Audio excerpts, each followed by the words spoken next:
بسم اللہ الرحمن الرحیم۔ اس وقت ہم امام ترمذی رحمہ اللہ تعالیٰ کی قبر مبارک کے بالکل قریب ہیں۔ سگنل کا بڑا مسئلہ ہو رہا ہے۔ ایسی بالکل ہم ایسی زمین میں ہیں، بالکل غیر آباد زمین میں۔ صبح تاشقند سے ہم 9 بجے بس میں سوار ہوئے تھے اور ابھی اس وقت 7 بج رہے ہیں یہاں پہ، 23 اپریل 2019، تقریباً 7 بج رہے ہیں، 7 کے اوپر نیچے کچھ ٹائم ہوگا، اور ہم یہاں اس وقت موجود ہیں، علماء کا پورا وفد۔ ہم جو ہے یعنی یہاں یہ ایک ایسی جگہ ہے جہاں نہ ٹرین آتی ہے نہ جہاز، تو بس سے بہت لمبا سفر کر کے ہم یہاں پہنچے۔ راستے میں بس خراب ہو گئی تھی، تو بڑا طویل سفر ہے، اور بالکل ایسی بیابان زمین میں جہاں آبادی نہ ہونے کے برابر ہے، وہاں امام ترمذی رحمہ اللہ تعالیٰ کی قبر مبارک ہے۔ تو یہ علماء کی بڑی قربانی ہے کہ بڑی جانفشانی کے ساتھ اور بڑی ہمت کے ساتھ یہاں پہنچے ہیں۔ اکثر ٹورسٹ جو ہیں وہ یہاں نہیں آتے کیونکہ یہاں کا سفر بڑا کٹھن ہے، لیکن الحمدللہ علماء نے ہمت کی اور فقیر بھی علماء کے وفد کے ساتھ یہاں پہنچا ہے۔ آپ دعا کریں یہ سگنل بس ڈاؤن نہ ہو اور سگنل ڈراپ نہ ہو، کیونکہ یہاں نیٹ کے سگنل نہیں آ رہے۔ امام ترمذی رحمہ اللہ تعالیٰ جن کی قبر کی ابھی میں انشاءاللہ آپ کو زیارت بھی کرواؤں گا، 279 ہجری میں آپ کا انتقال ہوا اور 209 ہجری میں آپ کی پیدائش ہوئی، یعنی یہ تقریباً 1200 سال پرانی قبر ہے جو ہم آپ کو دکھا رہے ہیں۔ یہ جو ایک عمارت بنی ہوئی ہے سامنے، اس کے اندر ان کی قبر مبارک ہے، کیونکہ وہاں سگنل ڈراپ ہو جاتے ہیں جیسے ہی ہم اندر جاتے ہیں، اس لیے میں باہر سے آپ کو یہ ان کے حالات بتا رہا ہوں۔ امام ترمذی رحمہ اللہ تعالیٰ نے کی مشہور کتاب ہے جامع سنن ترمذی، جو جامع بھی ہے اور سنن بھی ہے۔ جامع کہتے ہیں جس میں ہر موضوع سے متعلق حدیث ہوں، اور سنن کا مطلب ہوتا ہے جن کو فقہ کی ترتیب پہ لکھا گیا ہو۔ امام ترمذی کے جو اساتذہ تھے، سینکڑوں اساتذہ تھے، جن میں مشہور امام احمد ابن حنبل، امام بخاری اور امام ابو داؤد سجستانی جو سنن ابو داؤد کے مؤلف ہیں۔ یہ حضرت مولانا حلیم جالندری صاحب آپ دیکھ رہے ہیں، یہ قبر کی ابھی زیارت کر کے باہر تشریف لائے ہیں۔ میں نے بھی زیارت کی ہے، مگر یہ کہ وہاں سگنل نہیں آ رہے، تو لائیو کوریج کرنا وہاں سے بہت مشکل ہو رہا تھا۔ امام ترمذی رحمہ اللہ تعالیٰ نے امام بخاری سے خاص طور پر علم حاصل کیا، اور امام بخاری نے ایک دفعہ کی تعریف میں فرمایا، من تفعت بکا اکثر ممن تفعت بی، کہ میں نے آپ سے جتنا سیکھا ہے وہ آپ نے مجھ سے اتنا نہیں سیکھا ہوگا، کیونکہ ذہین طالب علم جب ہوتا ہے تو وہ بسا اوقات ایسے اشکالات کرتا ہے کہ استاذ بھی بہت کچھ سیکھ جاتا ہے، کہ استاذ بھی اس سے بہت کچھ سیکھ لیتا ہے۔ تو امام بخاری نے امام ترمذی کی تعریف فرمائی ہے۔ جو بھی طلبہ ہیں دینی مدارس کے، وہ امام ترمذی کا مقام جانتے ہیں۔ ہم جب یہاں داخل ہوئے نا ادھر اس بیابان جگہ پہ، تو ایک بورڈ لگا آیا ابو عیسیٰ ترمذی، تو آپ کو یقین نہیں آئے گا کیسے ہمارا ایک ایمان تازہ ہو گیا کہ وہ امام ترمذی جن کے بارے میں، جن کی کتابیں ہم پڑھا کرتے تھے اور جامع ترمذی مدارس میں بہت اہتمام سے پڑھائی جاتی ہے، آج ہم اسی امام کی قبر مبارک کے قریب ہیں۔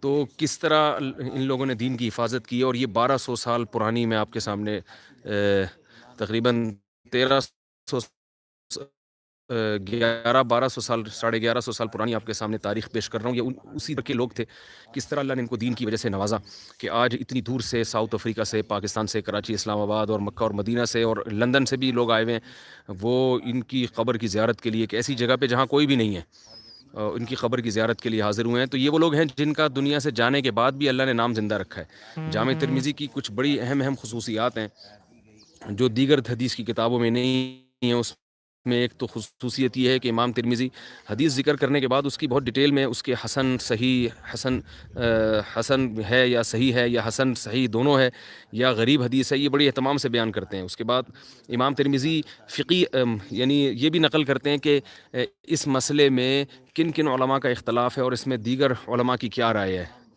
اور یعنی فقہی مسائل کے بارے میں پھر ائمہ کرام کے مذاہب کو بھی نقل کرتے ہیں فقہا کے۔ یہ چیز ہمیں حدیث کی دوسری کتابوں میں نہیں ملتی۔ اور تیسری اہم چیز یہ ہے کہ امام ترمذی پھر وفی الباب عن ابن عمر وعن ابن مسعود، یعنی یہ بھی بتاتے ہیں کہ اس باب میں، یعنی جو میں نے جو باب باندھا ہے اور جو حدیث پیش کی ہے اس کے بارے میں فلاں فلاں صحابی سے بھی روایات ہیں۔ تو یہ ترمذی کی کچھ اہم خصوصیات ہیں۔ یہی وجہ ہے کہ ترمذی میں جو جامعیت ہے، بخاری اور مسلم کو جو فضیلت ہے، وہ تو صحیح ہونے کے اعتبار سے کہ اس میں کوئی ضعیف حدیث نہیں ہے، اور ترمذی کو جو باقی حدیث کی کتابوں پر فضیلت ہے وہ جامعیت میں، کہ ہر موضوع سے متعلق احادیث امام ترمذی نے اپنی سند سے ذکر کی اور ان کا صحیح اور ضعیف ہونا بھی ذکر کیا۔ بہت بڑے امام تھے حدیث کے، بہت ہی بڑے امام تھے، اور اس حدیث کی صحت اور ضعف میں آپ کو حجت مانا جاتا ہے۔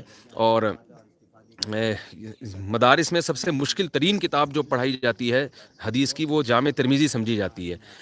بخاری اور مسلم کی جو کتابیں پڑھانے والے اساتذہ ہیں ان کو تو عوام قدر کی نگاہ سے دیکھتی ہے کہ بخاری پڑھاتے ہیں، لیکن جو مشکل کتاب ہے وہ ترمذی ہے، کیونکہ اس میں فقہی مسائل اور اختلافی مسائل پر جو احادیث ہیں وہ بہت ہیں، اور امام ترمذی کی عادت ہے کہ جب ایک حدیث ذکر کرتے ہیں نا کسی موضوع سے متعلق، تو اس کی مخالفت میں جو دوسری حدیث ہے وہ بھی اسی وقت لے کر آتے ہیں۔ یہ دیگر حدیث کی کتابوں میں بھی ہوتا ہے، مگر جامع ترمذی میں یہ بہت اہتمام کے ساتھ ہے۔ تو میں نے بڑی جلدی جلدی آپ کو یہ کچھ امام ترمذی اور جامع ترمذی کے بارے میں بتایا تاکہ سگنل ڈراپ ہونے، کیونکہ بالکل بیابان زمین ہے، یہاں سگنل نہیں آ رہے ہیں، تو کوشش کر رہا ہوں جلدی سے۔ امام ترمذی کا حافظہ بہت قوی تھا۔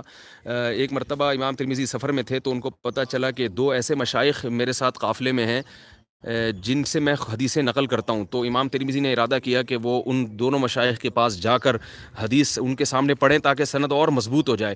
تو جب وہ صفحے تلاش کیے تو پتہ چلا وہ تو غائب ہو گئے ہیں، تو جا کے پھر زبانی خالی صفحے ان کے سامنے پڑھنا شروع کر دیے، تو وہ ان کے استاذ نے آپ کو ڈانٹا کہ میرے ساتھ مزاح کیوں کر رہے ہو، تو فرمایا کہ مجھے وہ حدیثیں زبانی یاد ہیں۔ ان کو استاذ کو یقین نہیں آیا، تو امام ترمذی نے کہا کہ آپ نے جو حدیثیں اپنے مشائخ سے نقل کی ہیں وہ ذرا سنائیں، تو ان بزرگ نے 40 حدیثیں امام ترمذی کے سامنے پیش کی۔ امام ترمذی نے انہی سندوں کے ساتھ وہ 40 کی 40 زبانی سنا دیں، تو وہ بہت حیران ہوئے اور فرمایا ما رأیت کا مثلک، میں نے آپ جیسا قوی حافظے والا آدمی نہیں دیکھا۔ امام ترمذی جب بوڑھے ہو گئے تھے، آخر عمر میں نابینا بھی ہو گئے تھے، بعض نے کہا کہ بچپن سے نابینا تھے، دونوں روایتیں، بہرحال آخر عمر میں نابینا تھے، حج کے لیے جا رہے تھے تو ایک بڑا درخت تھا،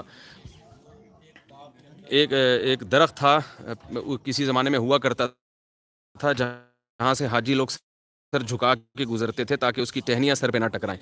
امام ترمذی رحمہ اللہ تعالیٰ اس جگہ پہ امام ترمذی نے اپنا سر کو جھکا لیا، تو لوگوں نے پوچھا یہاں تو کچھ بھی نہیں ہے، آپ سر کیوں جھکا رہے ہو؟ فرمایا یہاں درخت ہوا کرتا تھا اس مقام پہ، تحقیق کرو، اگر نہیں ہوتا تھا تو میں اس کا مطلب ہے کہ میرا حافظہ کمزور ہو گیا، میں حدیث بیان کرنا چھوڑ دوں گا۔ تو تحقیق کی تو پتہ چلا واقعی درخت تھا جو کٹوا دیا گیا۔ آپ دیکھیں کہ امام ترمذی نے حج کیا تھا اور حج کے دوران، سفر کے دوران راستے میں جو درخت تھا کس مقام پہ تھا وہ بھی نابینا ہونے کے باوجود آپ کو یاد تھا، اور اس کے عین اس مقام پہ مجھے سر کو جھکانا ہے۔ یہ ان لوگوں کے قوی حافظے تھے جس کی بیس پر اللہ نے ان سے حج کی حفاظت کا کام لیا۔ تو میں کوشش کرتا ہوں کہ یہ سگنل وہاں تک موجود رہے ہمارے ساتھ، اور امام ترمذی رحمہ اللہ تعالیٰ کی قبر کی ہم زیارت کروا دیں۔ یہاں بڑے بڑے علماء آپ دیکھ رہے ہیں، مولانا حلیف جالندری صاحب، آ جائیں بھائی آ جائیں۔ بسم اللہ الرحمن الرحیم، جلدی آئیں بھائی، جلدی آئیں آگے۔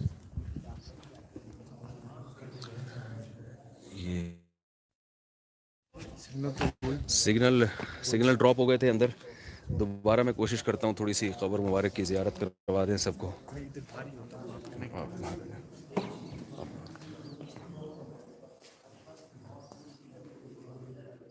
یہ جامع الرشید کے شیخ الحدیث مفتی محمد صاحب ہیں۔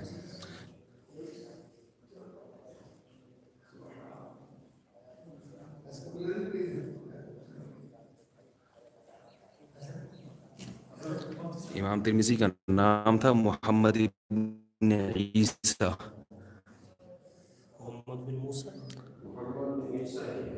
محمد ابن عیسیٰ، سورہ ابن موسیٰ ابن ضحاک الضریر الترمذی۔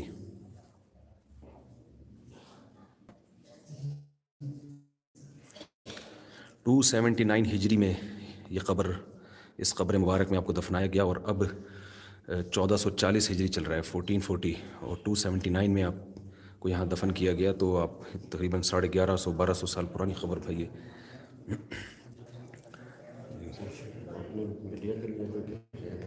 بھیج رہا ہوں، اس کا کیا ہوا، وہ جا رہے ہیں؟ ہاں میں تو بھیج رہی ہوں۔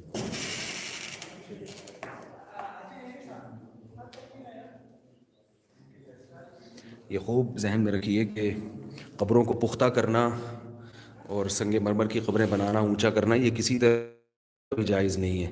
یہ بات کے بادشاہوں نے عقیدت اور محبت میں ان کی قبروں کو پختہ کر دیا، ورنہ یہ نبی کی تعلیمات بھی نہیں ہے، اور ان بزرگان دین اور ان محدثین کی بھی یہ تعلیمات نہیں تھی۔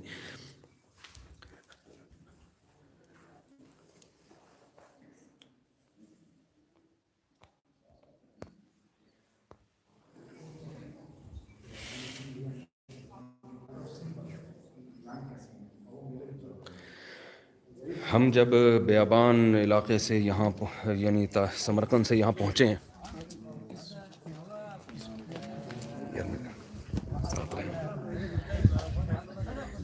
یہ لندن سے آئے ہوئے بھائی ہیں، ان کو اللہ جزائے خیر. ہمارا نیٹ تو چل نہیں رہا، ان سے وائی فائی ادھار لیا ہم نے.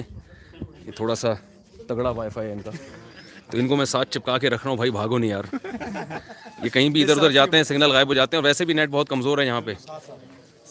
تو بڑا ایمان تازہ ہوا جب ہم تاشقند سے ہم صبح 9 بجے سوار ہوئے ہیں تاشقند سے. اور یہ جگہ پہ عام طور پر لوگ آتے نہیں ہیں، کیونکہ یہ بالکل ایسی جگہ ہے جہاں نہ ٹرین جاتی ہے نہ ہوائی جہاز جاتا ہے. تو بس کا راستہ ہے، اور وہ بھی تھوڑا سا کٹھن راستہ ہے، کیونکہ غیر آباد علاقہ ہے، تو سڑکیں بھی تھوڑی سی خراب ہیں. اور راستے میں ہماری بس بھی خراب ہو گئی. صبح 9 بجے ہم تاشقند سے چلے تھے اور شام 7 بجے یہاں پہنچے.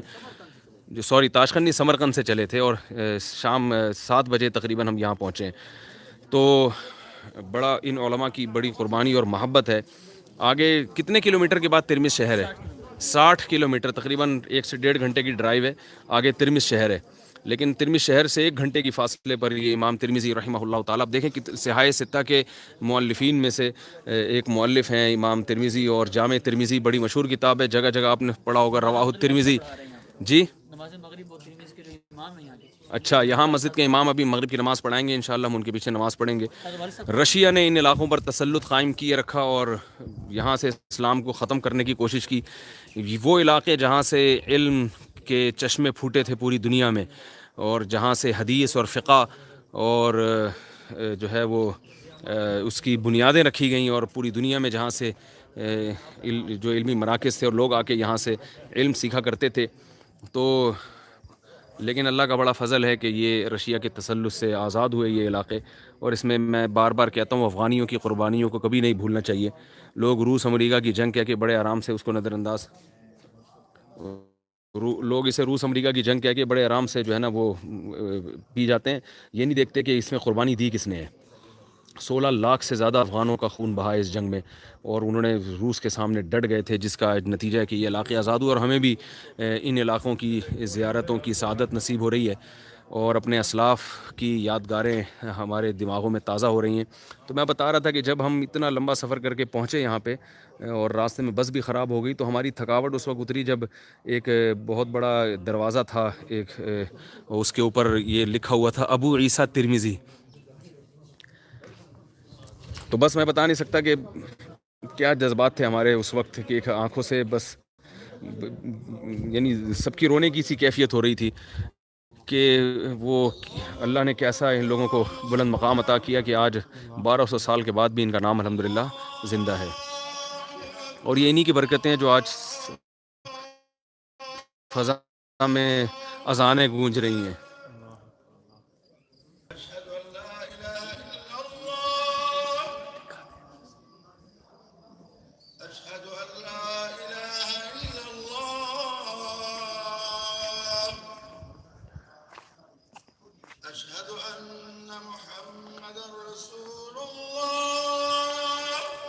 اشہد ان محمد رسول یہ ایک بڑا قبرستان ہے عمارت کے باہر. اشہد ان محمد رسول اللہ.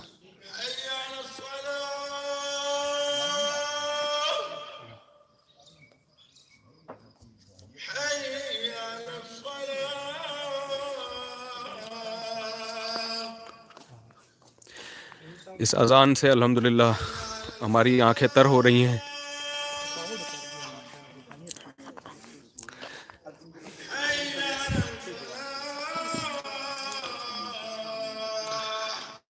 اللہ کا نام ہے جو فضاؤں میں گونج رہا ہے.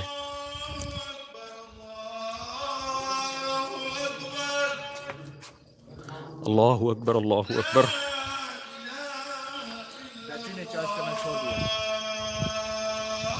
لا الہ الا اللہ صلی اللہ علیہ وسلم التامہ والصلاۃ القائمہ محمد انک لا تخلف المیعاد. تو ہمارے جو جذبات ہیں، صحیح بات ہے یہاں کہ ان پہ قابو رکھنا بڑا مشکل ہے، کیونکہ دور حدیث میں پڑھتے تھے حدثنا محمد بن بشار قال حدثنا، پوری ایک سند چلتی تھی، قال ابو عیسیٰ وفی الباب یعنی ابن عمر عن ابن عمر وابن مسعود. بار بار ابو عیسیٰ، امام ترمذی. آج اللہ نے یہاں پہنچایا ہے. یہ ہماری تاریخ کے تاریخ کے روشن ستارے ہیں.